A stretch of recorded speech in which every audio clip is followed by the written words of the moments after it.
Good to go? Okay. Okay, meeting's called to order. Gold Hill City Council, June 7th, 2021. Roll call, please. Mayor Studebaker. Here. Councilor Beshad. Here. Councilor Hinckley. Here. Councilor Rigney. Councilor Palmer. Here. Councilor Wilson. Here. Councilor Ginaw. Here. All right, we have a quorum. Great. Okay, we'll do the Pledge of Allegiance. I pledge allegiance to the flag of the United States of America and to the republic for which it stands, one nation, under God, indivisible, with liberty and justice for all. Okay. Any agenda adjustments? Yes, Mr. Hageman reached out to me this morning and said he was going to be unable to make it tonight due to a family medical issue. So I'm going to try to get him on the next council meeting, but he will not be appearing tonight. Good, thank you. Everything else is on board? Yes. No announcements, awards, proclamations? All right, we have a swearing of Councilor Eric Genau. Is that you, Jessica? Unless you have a copy of the oath of office in front of you. All right. Do you want to, raise your right hand, repeat after me. I, Eric Genau, do solemnly swear I, Eric Ginaw, do solemnly swear that I will support and defend the Constitution of the United States of America, that I will support and defend the Constitution of the United States of America, the Constitution and laws of the state of Oregon, the Constitution and laws of the state of Oregon, the charter and ordinances of the city of Gold Hill, the charter and ordinances of the city of Gold Hill, and that I will faithfully discharge the duties of city councilor for the city of Gold Hill, to which I've been appointed. and I will faithfully discharge the duties of counselor to the city of Gold Hill, for which I've been appointed. All right. Congratulations on winning that election with 74 votes. Congratulations, Eric. Welcome, Eric. Booyah. Okay, public input. Do we have anyone on the agenda? We might. I had someone request for access earlier today. Is there anyone waiting?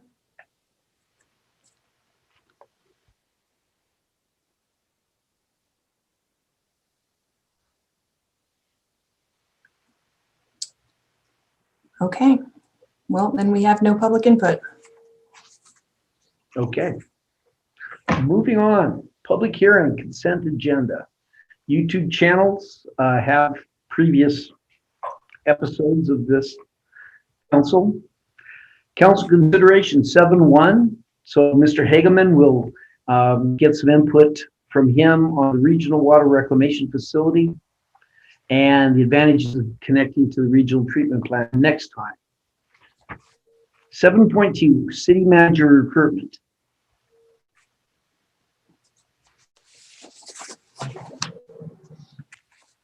So this one is for Wendy. Mhm.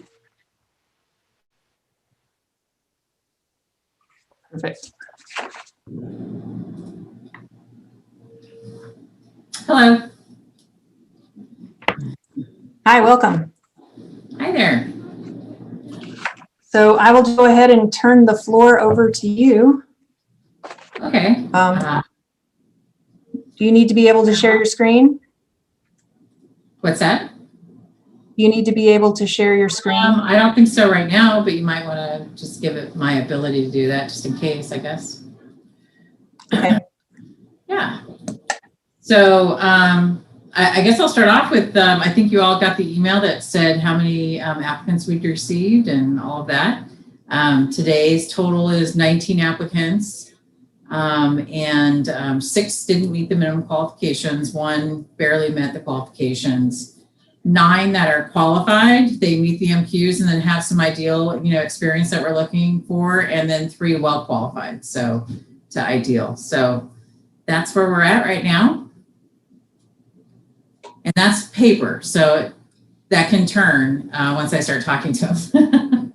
Somebody who's got a great resume and 30 years of experience as a city manager may not be all that great once you start talking to them. So I'll start, we're going to start setting up some phone screens next week, and really starting to get a chance to start talking to some folks and really starting to hear the soft skills and their experience and those kinds of things. So I'm feeling pretty good about it. How are you feeling?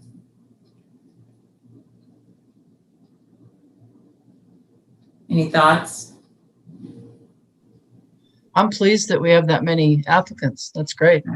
Yeah, good. I think last time around we For had, sure.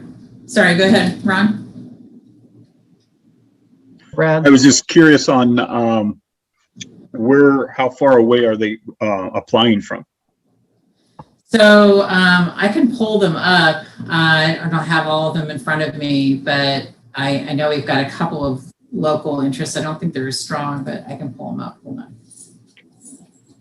And I just wanted to remind you, this is a public meeting, so don't share anything that anybody wouldn't want you to share. Thank you. Yeah.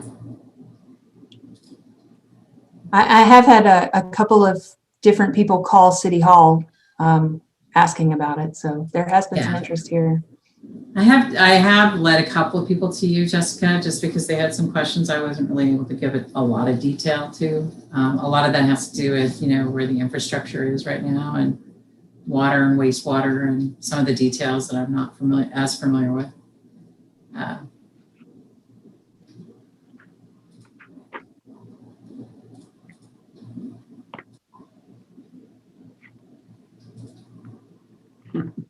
So I'm pulling them up right now.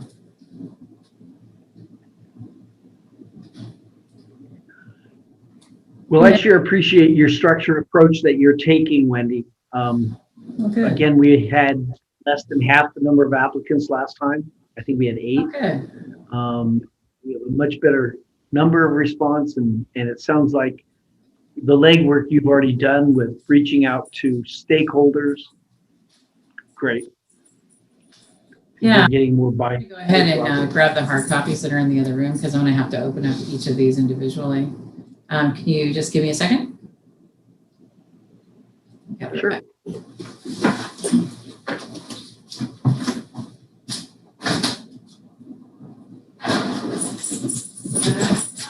The city manager applications. Oh, good here. Yeah. Okay, great. Your system works. Yeah, it works.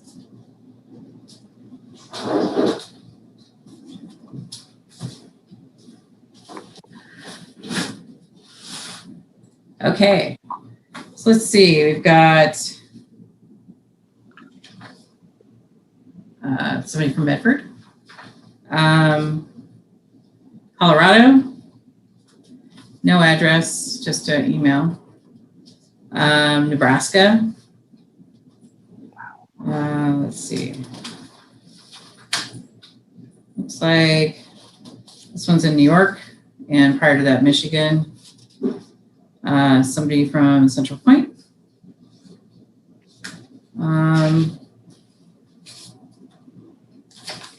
Let's see, Illinois, Wisconsin. This is an ICMA certified manager. That's good. And this is Minnesota. This one's got a JD and a certified public manager. JD is a Juris Doctorate or an attorney. Let's see. I don't see an address. I don't have, a lot of people don't because they might have their resumes public, so they don't have an address. So it's not uncommon to not have one. So So really from all over the place. Yeah, here's another one from Oregon, but it doesn't specify what city. Yeah, all over. I think it's a great opportunity for people to come to the West for a smaller town. A lot of people are requiring, at least in the recruitments I've done for city manager in California, they'd be hard pressed to pick somebody that didn't have California city manager experience. It's so different. Here's one from Florida, another from Medford. So yeah. And I tend to see a burst, of course, on the last day of the recruitment of people who will apply on the last day. So we'll see how that goes. But I feel pretty good about the fact that we've got 3 well qualified on paper and 9 reasonably qualified. So you're recruiting for other cities right now around here too, right? Is that right? Right now we've got something with the city of Grants Pass. Are you seeing any of the same applicants for both cities? It's not for a city manager. This is for a planning manager. No. Are you talking about another city manager recruitment? Yeah, I thought you were doing other. I know I saw that. I saw that you let that one go, but there's not another one, or was that it? That was it. Yeah. So Wendy, you had wanted to discuss the possibility of the council maybe raising the salary. Do you still feel that way now that you've seen the number of qualified applicants we've got? So there was one in particular I was trying to get, but I wasn't able to get that person's interest. And I knew that they were going to be at least, they were going to be $50,000 off from where we were at.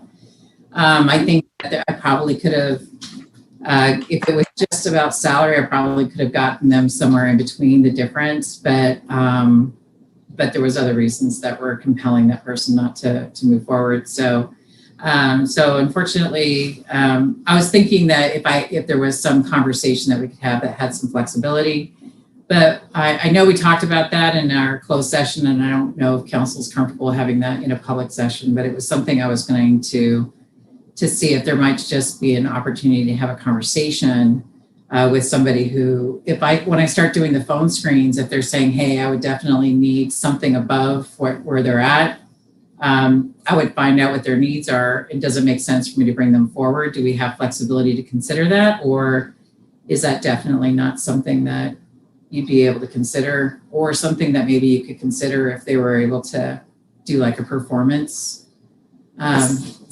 So like a performance incentive, if they were to, complete A, B, and C, or bring in X number of dollars, then maybe you could be able to support that. So those are some questions I had about it. And I like that idea of maybe being able to reward them for actually like getting stuff accomplished rather than just raising the salary cap. I think that's a good alternative. And I thought one of the things that, that you could do is if you got to that phase with a candidate, that maybe you could do like a pay per performance. Sorry, it's late. Basically that, if they were able to bring in money to pay for other, infrastructure or other things that you had in your budget, and I haven't had a chance to look at your new budget, but depending on what that looked like, that maybe you could afford a different salary. But I don't know where you're at with that, or if that's even a discussion that we could have right now, or something you just might want to think about.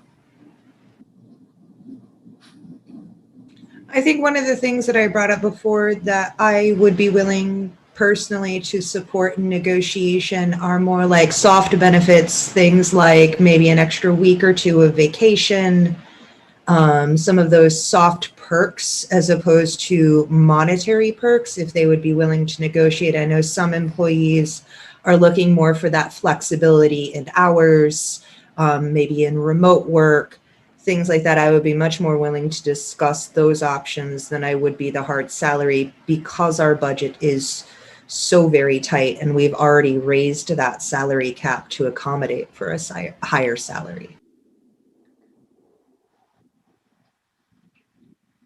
Any other thoughts about that?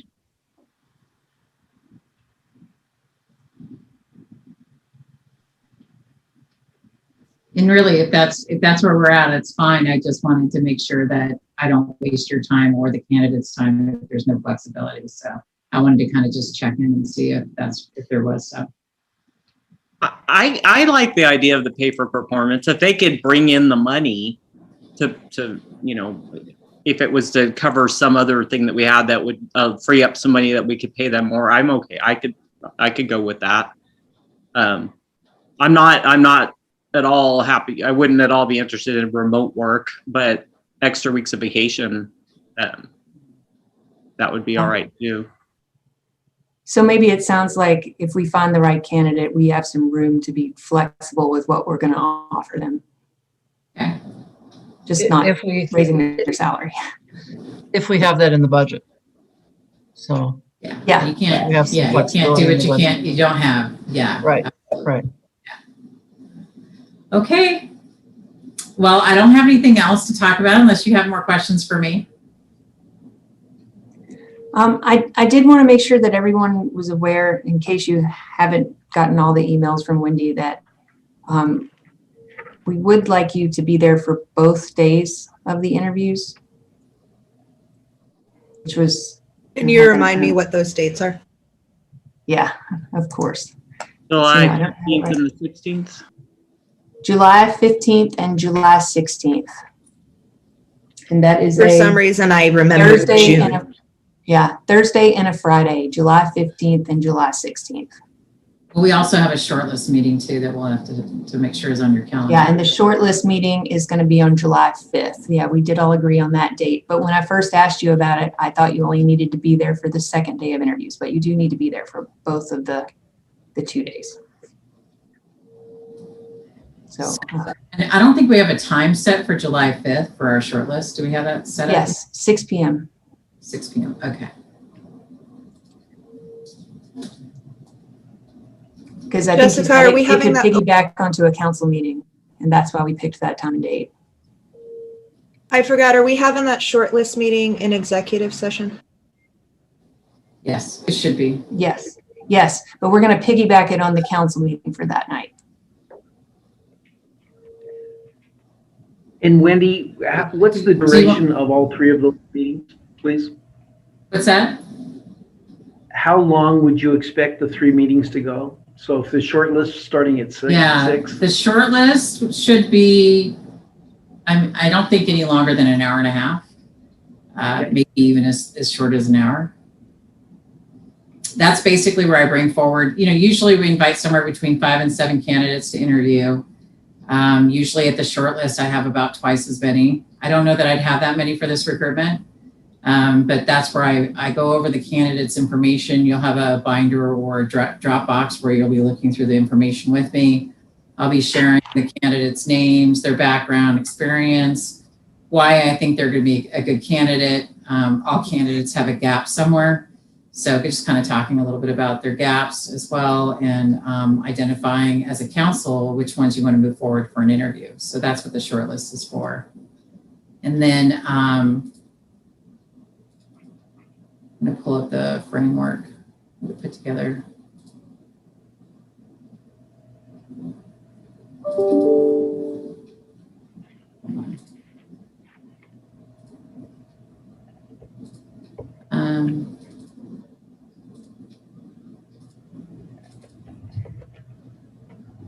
So it looks like we've got it set up where the first day of interviews for council are also going to be the candidates are going to be going to 2 different panels that day. So they'll be going in between both panels, kind of rotating in between the panel with council and also a combined employee and subject matter expert panel. So we've got a couple of city managers. We've got the city manager from Rogue River and the city manager from Central Point. And we also have some other technical stakeholders. Let's see, Ryan Nolan from RBCOG. And then we've got staff. And then Jessica, I think you're going to be in the city manager recruitment panel with me. So I'll have another facilitator facilitating that panel, and I'll be with council to facilitate those interviews.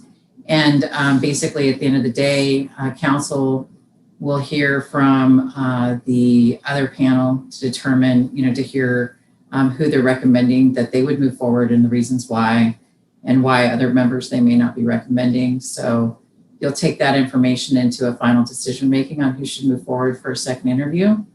So that other panel, those subject matter experts and employees, will help you in your decision-making, but you still, at least giving you information. You'll release that panel and then you'll make a final decision on who you want to move forward for a second day interview. Everybody we invite to interview will ask to be available for both days, but not everybody who interviews on day one typically gets a second interview. So usually that list of 5 to 7 is usually reduced down to about 3 candidates that move forward for a second interview. And second interviews will be scheduled that evening, and we have a placeholder in your calendar. So we won't need you for a full day on day 2. It would be a half day, usually till 2 o'clock.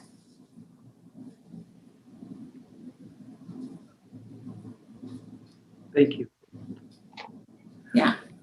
Any questions about that? And we'll Makes talk sense. Thank you. about this at the shortlist. We'll go through the questions and how that's all going to work and how we're going to rank candidates and all of that. Danielle, I just want to thank you again, Wendy, for all of the work that you're doing. It's actually really incredible, good. like this Thanks. entire process. So thank you Yeah. very much for everything that you're doing. Yeah, I've never recruited for a position in a town that I live in, so it's been kind of fun. It's been a lot of fun. So getting to talk about the community you live in. So yeah, absolutely, I've enjoyed it, and I'll look forward to connecting with you again at the shortlist. Thank you. Very good. Thank you. Bye-bye. Thanks, Wendy. Thank you, Wendy.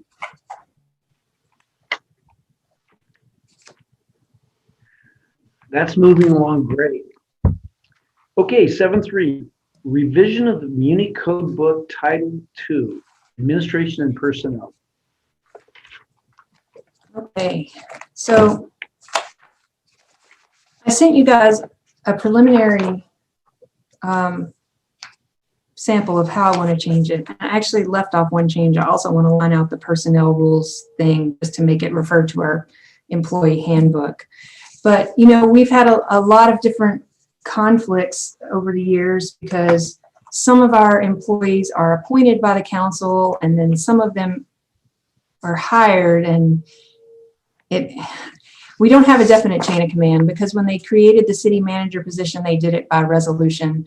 And so since the charter always supersedes a resolution, we've had some conflicts there. And I want to fix all of that before we get a new city manager. So what I've done is I've taken Title II out of the code book because we can just, it's basically like passing an ordinance, making changes to this.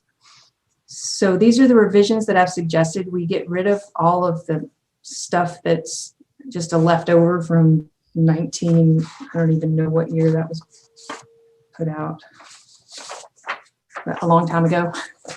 Get rid of all of that stuff so that everybody does roll under the city manager. Now, the only position that would still conflict because it was created by the charter is the recorder position. However, the charter also says in Chapter 3, Section 10, under other officers, the council may designate any appointed officer to supervise any other appointed officer except the municipal judge. So you can appoint the recorder to report to the city manager as it should be, and that way we don't have to wait for the whole charter overhaul to have an actual council city manager form of government in operation and following all of the rules. So yeah, I don't know if you reviewed my changes, but I'd be getting rid of the police department, the superintendent of public works and parks, the contract review board, the vacations and the personnel rules, just because we've replaced that, even though we haven't actually approved it, but we've started the process of replacing our employee handbook with the one that's created by CIS. So we could just have a line under personnel rules that says the rules are created by the council and they're all aligned in our employee policy handbook. Now, I'm not demolishing some of the positions. I'm just making them where they all report to the city manager instead of being appointed by the council like they were 60 years ago. And that way, when we have a new city manager come in, everything's all squared away and there's no more of these discrepancies about who reports to who. There's an actual straightforward chain of command. The council's at the top, then the city manager, and then everybody else, which is how it should be. So if you're okay with these revisions, or if you have some other suggestions for it, I'd like to draft an ordinance and hold the readings so that we can get these pages in the code book changed. So one of my first questions is, so one of the reasons that our code book is so messed up is because rather than amending the charter as things should be, previous councils have repeatedly passed resolutions and ordinances that end run around the charter, which puts the ordinances in conflict with the charter.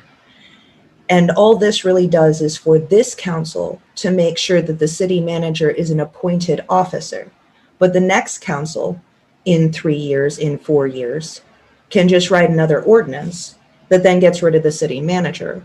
Would it not be better to do the charter amendment and embed the city manager into the charter as an appointed officer that is listed like the municipal judge and like the recorder, and that way future councils will not have the opportunity to decide that they don't need a city manager again? It would absolutely be better, and that is still my plan, to get the charter revised and on the ballot with the correct council city manager form of government.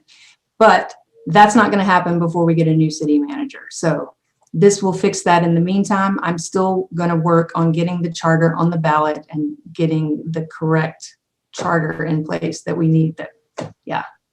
So Jessica, did you email what you revised to us? Is that what yes, was part? with, Okay, so that's yeah. what I have, that attachment. That's what Yep. that is? Okay, That's what thank you. that is. Yep.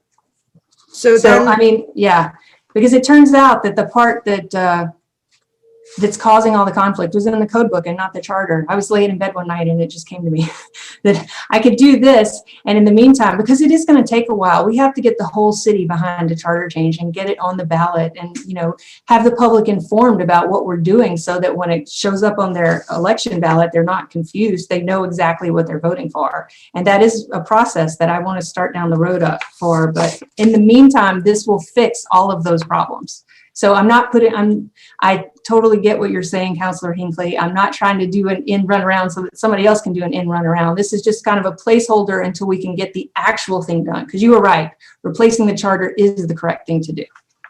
so I have two more questions that I was reading through and comparing.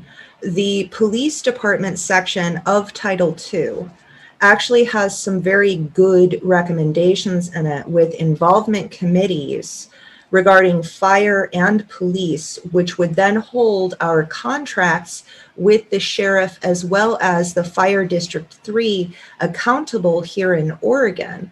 And they could then review the contract before it comes up for renewal, as well as they could take on some of the responsibilities for looking at what is our law enforcement situation, what is our fire enforcement situation here in Gold Hill, and make recommendations to the council for review and for contracts in the future with those contractees. So I would like to not necessarily line those out, but instead to have it spell out exactly what those departments are required to do. I see what sections you're looking at. I'll take a look at that.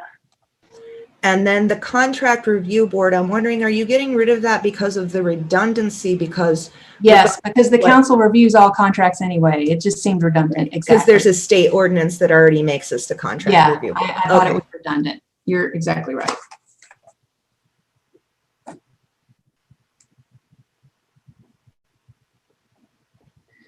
Any other questions?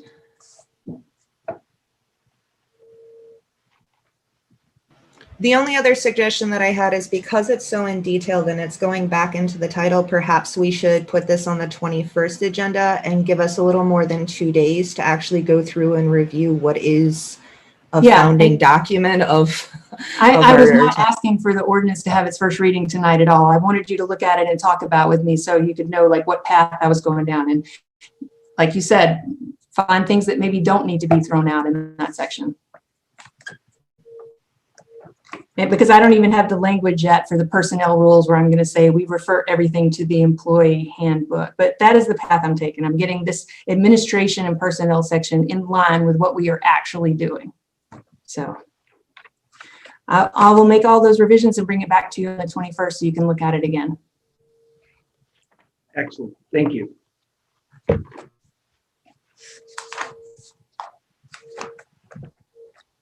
Okay. Number 8, reports from counselors. Anyone like to bring us up to speed of some activity related to city business that you're engaged in? I have something to say. I went to my second Rogue Valley Area Council on Transportation meeting. No, sorry. Yeah, that was the meeting. Sorry, I'm getting my meetings confused all of a sudden here. Again, they talked about how there's going to be a lot of money for infrastructure coming up. And so I said, you know, is this a place where we could talk about possibly doing something about the bridges in Gold Hill, as historic as they are and how unique they are and everything, but it's a barrier to certain forms of transportation, especially public transportation in Gold Hill. And they said, sort of, and we'll email you and we'll talk about it some more.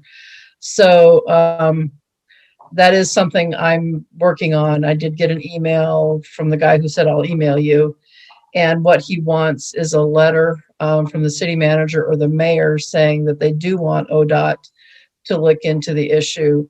They specifically mentioned the bridge south of town, but in order for them to do anything or to take it seriously or to bump it higher on the priority list or whatever, they want a letter from the city, an official letter. So I just sent a letter to Jessica and Brad about that. I know Jessica just got back from vacation, but Yep. And I did see it, Malia, and it is on my list of things to do. I'll absolutely draft up a letter for that. Right. I totally understand. You're probably swamped. So anyway, I just want to mention that's something. And if anybody else is interested in talking to me about that anymore, be happy to do that. They also referred me to the, what is it? Jessica, help me out. Rogue Valley, the Metropolitan Metro. Sorry. MPO. Yes, that one. And they said I should come to those meetings too. And they sent me, that's like a transportation organization relating to the North Rogue Valley. And I guess, Jessica, you've been going to those meetings too, but I'd like to start going to those meetings and working on that transportation issue.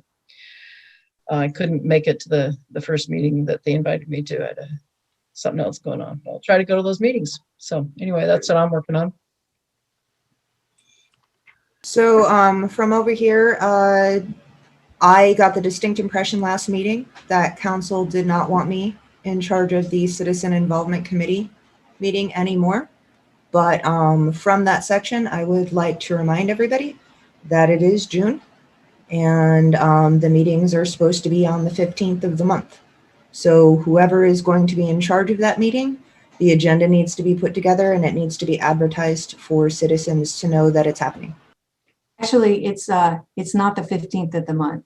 It's on the Wednesday, so it's the 16th. Okay. The 16th. Yeah. Would anyone like to be involved in that?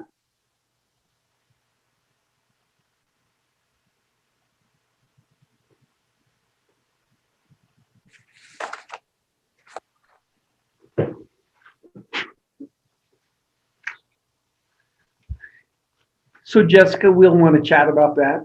Yep. Okay. Any other projects that anyone's working on?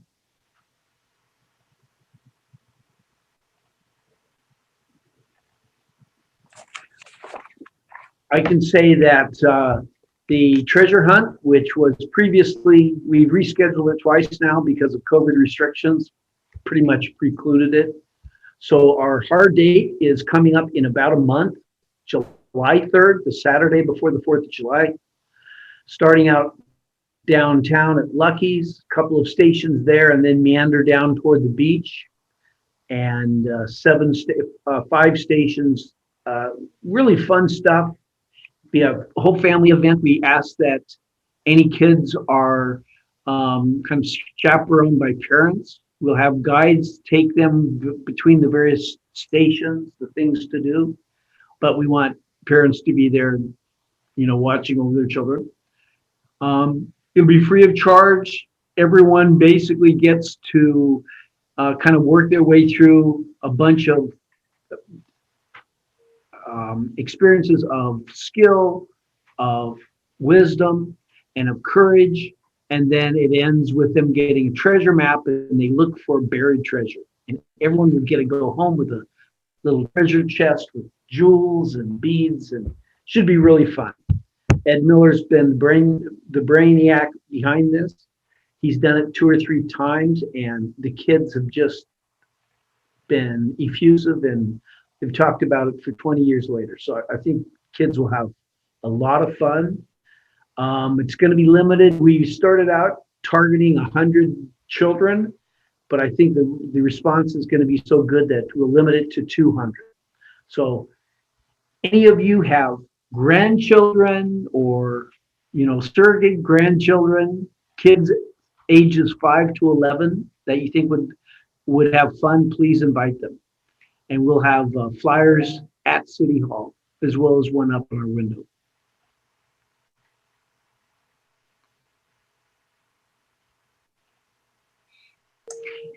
Anyone else? Department reports? So I don't really have any department reports. I just have a couple of housekeeping things. I sent you guys an email today about the League of Oregon Cities Small Cities meeting, and it's happening in Jacksonville on Thursday, and you are invited to attend. Lunch will be provided. It's just all of the small cities in the region, all the elected officials are invited to attend and talk with other cities in our area about what's going on. So I'll be going there to represent you guys, but if you want to go, you're all welcome to go. I can register you, or you can register yourself. Just let me know before Thursday. They want to know so they can get a head count for lunch. The other thing too is, do we want to meet in person next time? How do you guys feel about that? Are you ready to open back up to the public? Are you about zoomed out? Or do you want to keep it this way until the county? I don't know. It's entirely up to you and your comfort level. Maybe Like there's I made some the suggestion earlier, I'm not sure if all the counselors were here. I think allowing a hybrid of sorts, because we can still do the Zoom meeting with the combination of people who want to be in the chambers. So those people who are comfortable being in the chambers can then have the meeting in person, while those who are uncomfortable can still stay in the Zoom meeting and have it that way. I think that that's the most democratic, and depending on your comfortability level. I think that's a great idea. I would propose that we continue to do that indefinitely, even, that's giving the public 2 options, either to attend in person, which some people prefer, or attend online, which is, easier for some people, but harder for others. I think that's a great way to go. Yeah, I'm going to have to agree with Malia on that one. I think that's a good idea, Malia. Danielle's idea. Or Danielle. So then the same thing goes for the public. You want to let the public back into the building too, if that's what they want. I think so. I think that's the most judicious way. How many people are willing to go back to the chambers? Because if we have, no counselors or one counselor in the chamber with the public, I don't think that'd be. I'm willing to go back. I'm willing to go back. Yeah, I'm willing to go back to the chambers. If we're given the choice, I'll be staying here at home, and I won't go back to the chambers. The one issue I see coming back with live meetings is that we are coming up on vacation season, and people will be out of town a lot. So That's not going to work for Yeah. in person for them. Well, I'm really glad, Daniel and Marvin did so much work. I think that's why we were ahead of the curve when this whole thing happened. We were already going online with our meetings, so it won't be that big a deal to go back that way and just tap in a Zoom meeting too, and because we have the TV there. So, okay, it sounds like the hybrid wins the day. So next meeting, I might see you here in Chambers, or I'll see you on Zoom. Either way, it'll be your choice and the public's choice, whatever they want to do. Like We'll that. see how that works. We'll give it a shot at the next meeting, which will be on the 21st when we approve the budget. Okay. I have a quick question about the 5th. I'm curious, isn't July 5th a city holiday for the 4th of July? Because that occurs on Monday or Sunday? Right, so it's not actually a city holiday yet because we haven't approved the city holidays for next year. We'll be Oh. doing that at the next meeting. But when we talked about it in the last meeting, everyone agreed that we'll make the city holiday on Friday so that we can Okay. have the meeting on that Monday. And city employees are okay with that? I guess they are. Okay. You are. Okay, that explains it. Thanks. Yeah, so that'll be one of the other resolutions you'll approve on the 21st will be the holiday schedule for the next fiscal year. So is our next meeting the 21st or the 28th? The 21st. Jessica, with that resolution on the city holidays, I did want to ask the question: is there room in that ordinance that we pass to allow for employees that may not celebrate some of the holidays, like Christmas, things like that, to move that holiday and take a holiday in lieu of? We kind of already do that unofficially. It's not That- written in the right. ordinance, but if someone asked, yes, we've done that in the past. We trade their holiday for another day if that's their preference. Yeah. Okay, have I done just that. wanted to make sure that there was something in there to accommodate for people. Yeah. It's not official, but yeah, it hasn't been a problem. We just trade days.